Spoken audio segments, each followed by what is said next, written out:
the eclipse. In 2 weeks, there's going to be eclipse, and it's important, I think, for me to understand what exactly this is, right? So, in scientific terms, or in physics, in the astrophysics of it, right? What happens is the sun is here, the Earth is here, and the moon is in between, right? So, the moon is just the right size and distance away from the sun, then it looks like it's the same size in the sky as the sun. And so when Earth's orbit around the sun and the moon's orbit around the Earth line up just right, the shadow of the moon is just long enough that it hits the Earth and it crosses a very narrow plane across the surface of the Earth, right? So that's the physics of the event, of the eclipse, right? In a nutshell. So that'll be my short that I'll put on YouTube. That'll be the one everybody watches. This video, maybe you'll watch, maybe you won't. I guess I'm obligated here to say like, share, and subscribe. So please do. But it's more than that, okay? It's more than that because, well, like why isn't every time the moon passes in between the Earth and the sun, why isn't there eclipse? Why isn't there eclipse once a month, like lunar month? The reason is because the Earth's orbit and the moon's orbit are not exactly lined up with their relative positions to the sun, so that's why.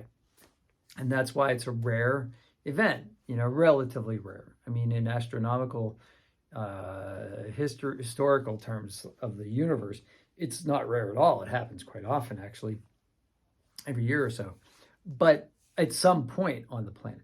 But otherwise, and if so let's imagine this. So if the moon were larger, significantly larger, it would block more of the sun, right?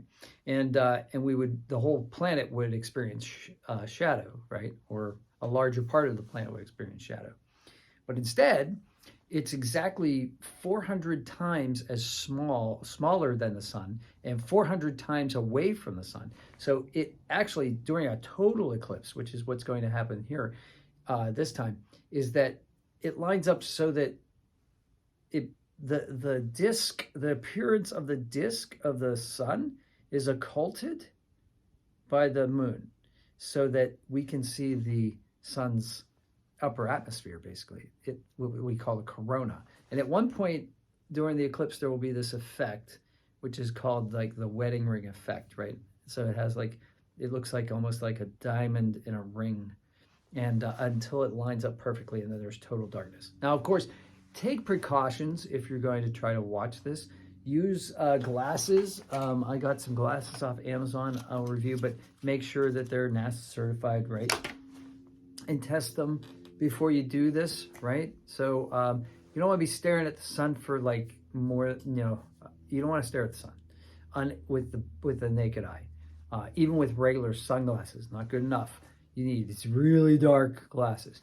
And if you want to use your phone to take a picture of it, you put these dark glasses over the lens of your phone, and it'll have the same effect. So if you really want to protect yourself that way, and but what I'm getting at here, I guess, is for me, the eclipse is more than just an astronomical event, because when I think about it, there's real. Why is it that the moon is exactly the right size and exactly the right distance away for this effect to happen?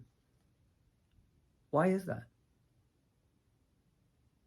Well, the reason is, scientifically, there is no reason. There's no reason why the Earth has to have a moon that's the size that it is, and the distance away from, in between the sun and the moon, the distance away from the Earth that it is, and the relative size to the star, there's no reason why that all has to line up perfectly. In fact, for me, it's one of the most amazing coincidences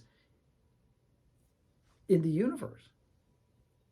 I mean, let's think about it. So, okay, Mercury, all the terrestrial planets, right? Mercury, no moon. Venus, no moon. Mars has 2 moons, but they're really small. They're probably captured asteroids that just like fell in from the asteroid belt and like on their way in got captured by Mars's gravity. Way too small for eclipses.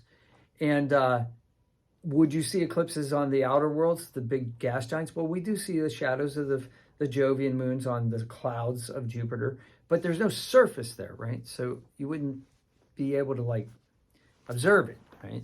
But what's really, you can't stand on anything to observe it. I guess you could like have a probe in the clouds that would just line up perfectly, but it really is extraordinary. And the other extraordinary thing is the moon is moving away from the Earth, right? So eventually this effect will disappear.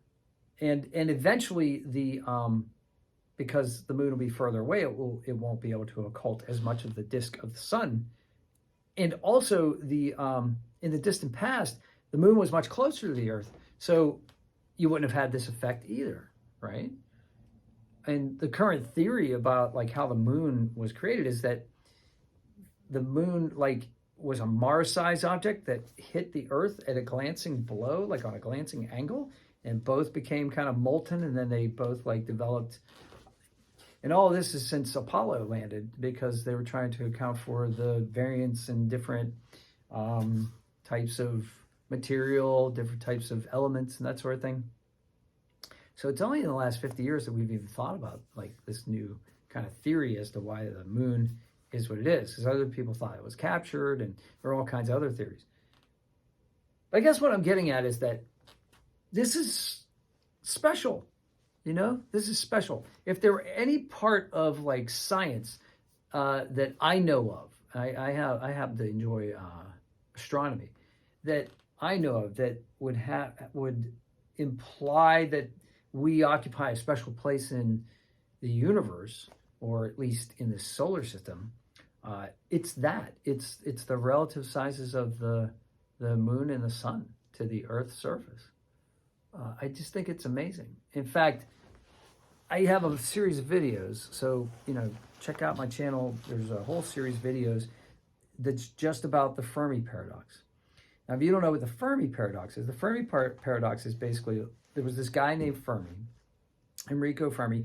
He was a brilliant scientist. He was a physicist. Back in the 40s, he was having lunch with a bunch of his coworkers, late 40s, early 50s, somewhere around there.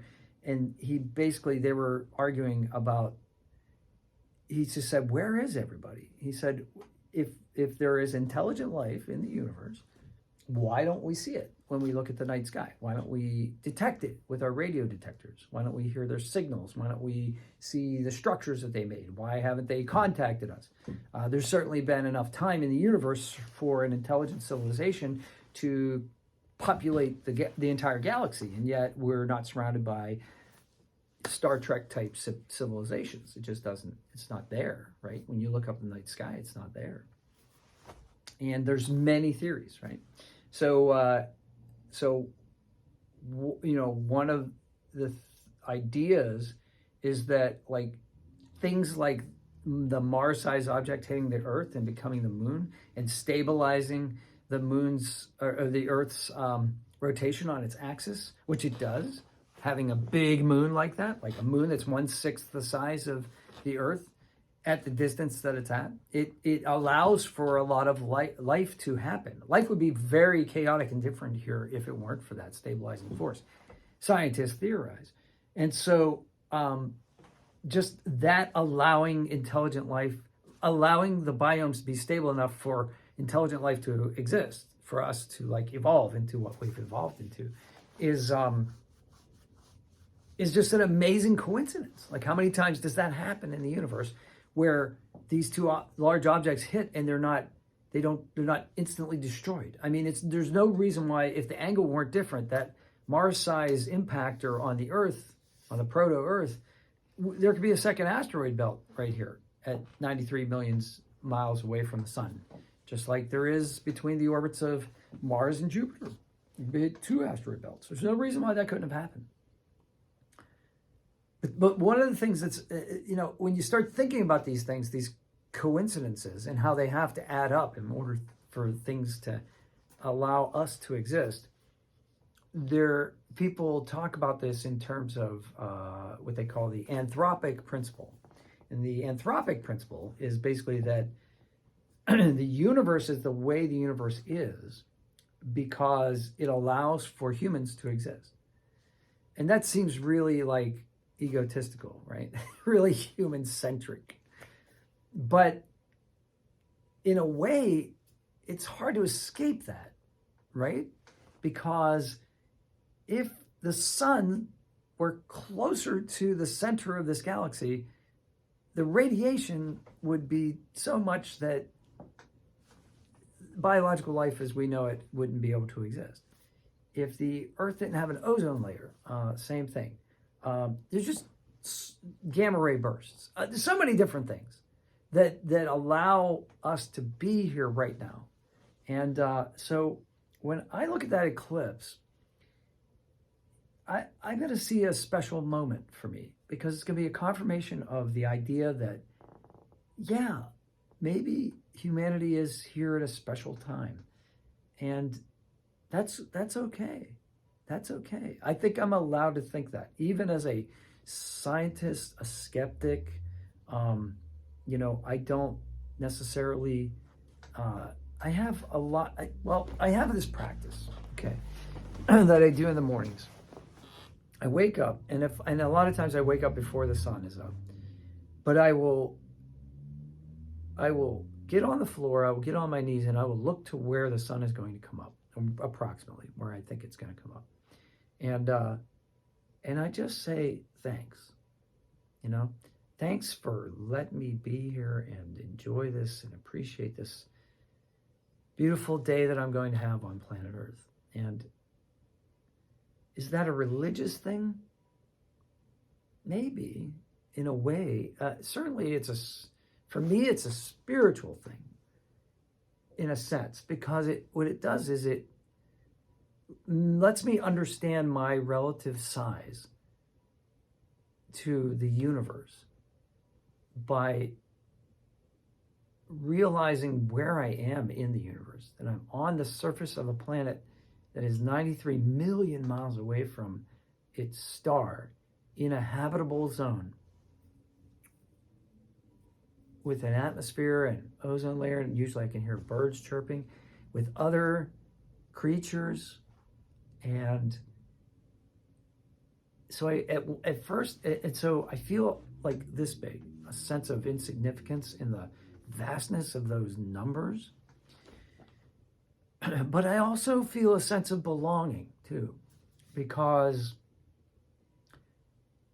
for all of this to happen, a lot of things had to happen for me to be here right now.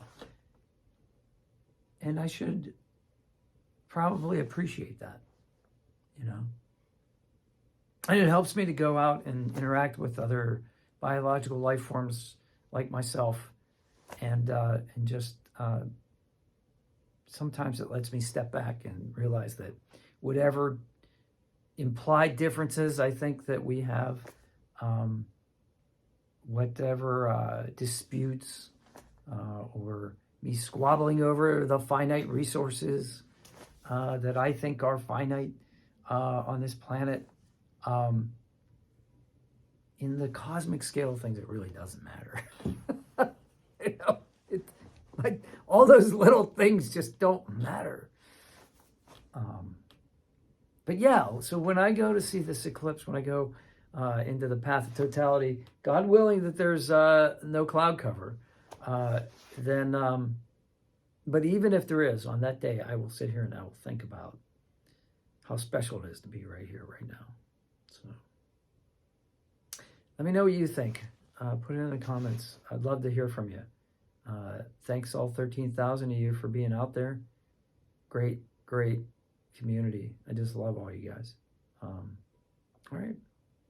Have a great day and enjoy the eclipse in 2 weeks. If you have any questions, let me know.